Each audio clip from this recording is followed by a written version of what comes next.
किसान साथियों, आपकी और हमारी जो गेहूं की फसल है, या तो वो पककर तैयार हो चुकी है या फिर उसकी कटाई हो चुकी है। और साथियों, हम में से जो अधिकतर किसान भाई हैं, वो गेहूं की फसल के बाद में सीधे जो है धान की खेती करते हैं। और लगभग 2 महीने या 3 महीने तक जो हमारा खेत है, वो एकदम खाली रहता है और हम सीधे जो है धान की रोपाई करते हैं। तो साथियों, इस वीडियो के माध्यम से मैं आपको 5 ऐसे काम बताऊंगा। अगर आप धान की खेती करते हैं तो साथियों आप इन पांचों कामों को कर लें, तो आपकी जो धान की फसल है वो आपको काफ़ी अच्छा उत्पादन देगी और आपकी फसल के अंदर जो लागत है साथियों वो भी कम होगी। साथियों, आगे वीडियो में आपको एक एक करके इन कामों के बारे में बताऊंगा। लेकिन साथियों, उससे पहले आपसे रिक्वेस्ट है, अगर आपने अभी तक इस चैनल को सब्सक्राइब नहीं किया है तो आप इस चैनल को सब्सक्राइब कर लें। साथियों, आपको इस चैनल पर जो है आगे धान से रिलेटेड बहुत सारे वीडियोस देखने को मिलेंगे। कौन सी वैरायटी का आपको इस्तेमाल करना है, किस तरीके से आपको खादें लगाना है, किस तरीके से आपको कीट नियंत्रण करना है, किस तरीके से आपको रोग नियंत्रण करना है। साथियों, धान से रिलेटेड हर टॉपिक पर आपको वीडियोस देखने को मिलेंगे। तो आप जो है इस चैनल को सब्सक्राइब कर लें। चलिए दोस्तों, अब एक करके समझते हैं कि धान की खेती से पहले आपको कौन से काम करना होंगे। तो साथियों, जब आपका खेत खाली हो जाए तो उसके बाद जो सबसे पहला काम है वो आपको ये करना है कि आपको अपनी खेत की जो मिट्टी है उसकी एक बार जांच जरूर कराना है, ताकि आपको पता लग सके कि आपकी जो खेत की मिट्टी है उसका पीएच कितना है, आपके खेत की मिट्टी के अंदर कौन से पोषक तत्वों की कमी है, कौन से पोषक तत्व अधिक है, ताकि आप जब भी धान की खेती करें या फिर कोई और भी खेती करें तो आप उसके अनुसार जो है अपनी फसल के अंदर खाद लगा सकें, पोषक तत्व लगा सकें, फर्टिलाइजर्स का जो मैनेजमेंट है उसको अच्छे तरीके से कर सकें, ताकि आपकी जो भी फसल हो वो काफ़ी अच्छी हो, उसका उत्पादन अच्छा हो। क्योंकि साथियों, आप भी जानते हैं, अगर आपके खेत की मिट्टी के अंदर किसी पोषक तत्व की कमी है और फसल को उसी पोषक तत्व की अधिक ज़रूरत है और आप उसको पूरा नहीं कर पाते हैं, तो आपकी जो फसल है वो खराब हो सकती है। तो इस चीज़ को थोड़ा ध्यान में रखकर जो है आप अपनी खेत की मिट्टी की टेस्टिंग करा लें और उसी के अनुसार जो है अपने लिए किस्म का चुनाव करें और फर्टिलाइजर्स का चुनाव करें। इसके अलावा साथियों, बात करते हैं कि आपको जब आपके खेत खाली पड़े हों तो दूसरा काम कौन सा करना है। तो साथियों, आपको इस समय में जो है अपने खेत की एक बार गहरी जुताई जरूर करना है, ताकि आपके खेत की मिट्टी के अंदर जो भी नुकसानदायक कीट हो वो नष्ट हो सके, या फिर आपके खेत की मिट्टी के अंदर जो भी खरपतवारों के बीज हों वो नष्ट हो सके, या फिर बरसात वगैरह होने के बाद वो उग कर आ जाएं, ताकि आपकी अगली फसल जो भी हो, धान हो या फिर आप कोई भी और खेती करते हो, तो उसके अंदर ये खरपतवार कम हो गए। इसलिए आप अपने खेत के अंदर जो है एक बार गहरी जुताई जरूर कर लें। साथ ही इससे आपकी जो अगली फसल है उसको काफ़ी अच्छा फायदा मिलेगा।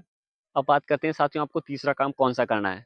तो इस समय में आप जो है अपनी फसल के अंदर बर्मी कंपोस्ट या फिर गांव में जो देसी खाद मिल जाती है, गोबर वगैरह की, घूड़े वगैरह की जो खाद होती है, उसका इस्तेमाल जरूर करें।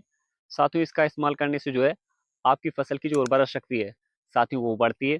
इसके अलावा आपकी खेत की जो मिट्टी है उसकी जो जलधारण क्षमता है, जो पानी को रोकने की क्षमता है, वो भी बढ़ जाती है, जिससे आपके खेत की जो मिट्टी है साथियों काफ़ी ताकतवर हो जाती है और अगली फसल को काफ़ी अच्छा फायदा मिलता है। इसलिए आप जो है देसी खाद हो या फिर आपका बर्मी कंपोस्ट वगैरह हो, उसका इस्तेमाल जरूर करें। इसके अलावा साथियों, जो हमारा चौथा काम है वो काफ़ी ज़रूरी काम है। अगर आपके खेत के अंदर कोई ऐसे खरपतवार उग कर आते हैं, जैसे कि आपका साथियों मोथा है, या आपके क्षेत्र में कोई और खरपतवार है जो दवा के इस्तेमाल से आसानी से नष्ट नहीं होते हैं या फिर दोबारा उगकर आ जाते हैं, तो साथियों आप इन खरपतवारों को जो है इसी समय पर नष्ट कर दें। आप अपने खेत की जुताई करके पानी भर दें, या फिर अगर बरसात वगैरह हो जाती है तो ये खरपतवार जो है खुद उगकर आ जाते हैं, और इसी समय पर आप जो है सही दवा का इस्तेमाल करके इनको नष्ट कर दें। अगर आपकी फसल के अंदर मोथा वगैरह उगकर आ जाता है और आपकी खेत के अंदर कोई फसल नहीं है, तो आप इस समय पर जो है ग्लाइफोसेट जो रसायन है वो जिस भी दवा के अंदर हो उनको इस्तेमाल कर लें। मैं साथियों एग्जाम्पल के लिए आपको एक दो दवाओं के नाम बता दूं, जैसे कि आपका साथियों राउंडअप है या फिर एक्सल मेरा 71 है। आप इन दवाओं का इस्तेमाल कर लें। इससे आपके खेत के अंदर जो भी जिद्दी खरपतवार हैं वो एकदम नष्ट हो जाएंगे और आपकी जो फसल होगी उसके अंदर खरपतवार कम उगेंगे। और साथियों, आप भी जानते हैं, जब आपकी फसल के अंदर खरपतवार कम होंगे तो आपको उनके लिए जो है कम दवाएं इस्तेमाल करना होंगी। इससे आपको दो फायदे होंगे। एक तो आपका पैसा कम खर्च होगा। अगर आप अधिक तेज दवाओं का इस्तेमाल करते हैं, आपकी फसल पर भी इसका असर होता है, फसल में भी नुकसान होता है। तो आप जो है इसी समय पर जो ऐसे खरपतवार हैं जो नष्ट नहीं होते हैं आसानी से, तो उनको इस समय पर नष्ट कर सकते हैं। इसके अलावा साथियों, जो पांचवा काम है वो काफ़ी इंपॉर्टेंट काम है। आपको धान की फसल से पहले या फिर आप इस समय पर जो भी फसल लगाते हैं उसको लगाने से पहले अपने खेत की लेबलिंग जरूर कर लें।